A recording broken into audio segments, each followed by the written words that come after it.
India, Balasore train हादसे की दर्द भरी कहानियां। कहीं परिवार हो गया तबाह, कहीं मां को है बेटे का इंतजार। 8 मिनट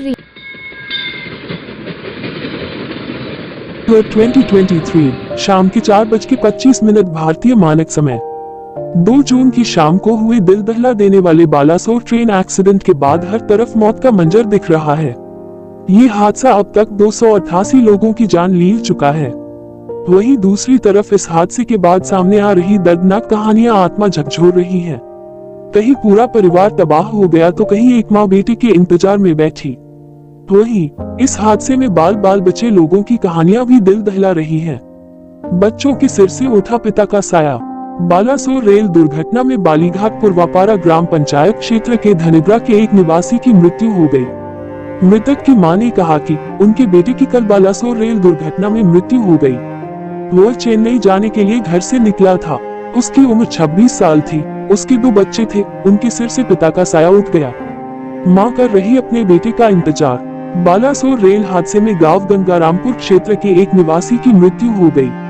एक स्थानीय के मुताबिक इस गांव से 2 लोग नितिन राय और चंदन राय कोरोमंडल एक्सप्रेस से यात्रा कर रहे थे। जब रेल दुर्घटना की खबर मिली तब यहां से फोन किया गया। उस समय नितिन का फोन ऑन था। एक अन्य व्यक्ति ने फोन उठाकर बताया कि नितिन की दुर्घटना स्थल पर मृत्यु हो चुकी है। दुर्घटना के बाद से चंदन राय से कोई संपर्क नहीं हो पाया है।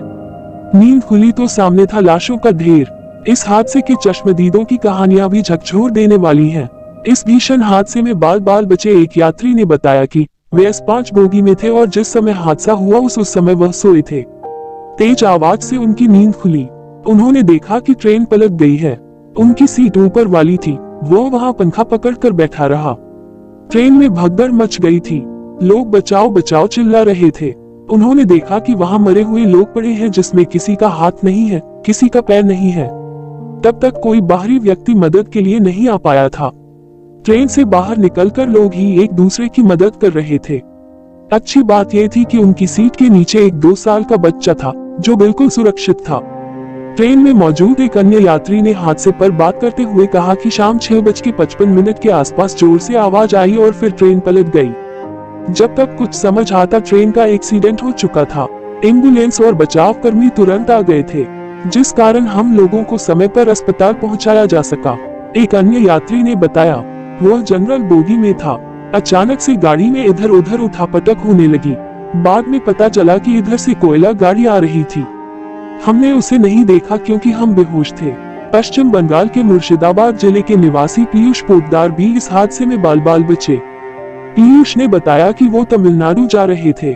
हादसे को याद करते हुए पीयूष ने कहा, हमें झटका लगा और अचानक हमने ट्रेन की बोगी को एक तरफ मुड़ते देखा। कोच तेजी से पटरी से उतरने लगे और एक झटके के साथ हम में से कई लोग डिब्बे से बाहर निकल गए। हम रेंग कर किसी तरह बाहर निकले। हमारे आसपास चारों तरफ शव पड़े हुए थे। पूरा परिवार हो गया तबाह। पश्चिम बंगाल के गोसाबा में रहने वाली चंचला कर्माकर के परिवार के 4 सदस्य कोरोमंडल एक्सप्रेस में सफर कर रहे थे। सभी प्रवासी मजदूर थे जो धान की फसल काटने के लिए आंध्र प्रदेश जा रहे थे। रात 8 बजे चंचला को हादसे की जानकारी मिली। उन्होंने तुरंत ही फोन पर सदस्यों से संपर्क करने की कोशिश की। एक एक कर चारों को फोन किया लेकिन किसी ने जवाब नहीं दिया। इन चारों लोगों में चंचला के भाई रंजन कर्माकर, बेटा सनत कर्माकर और 2 दादी श्यामोली कर्माकर और कविता कर्माकर थी। आखिर में रंजन कर्माकर ने चंचला का फोन उठाया, लेकिन रंजन ने फोन पर जो उन्हें बताया उससे उनके होश उड़ गए।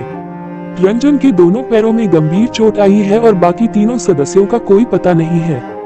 रंजन को बोगी से निकालने के बाद तुरंत अस्पताल ले जाया गया। तब से लेकर अब तक उसका बाकी तीनों सदस्यों से कोई संपर्क नहीं हो पाया।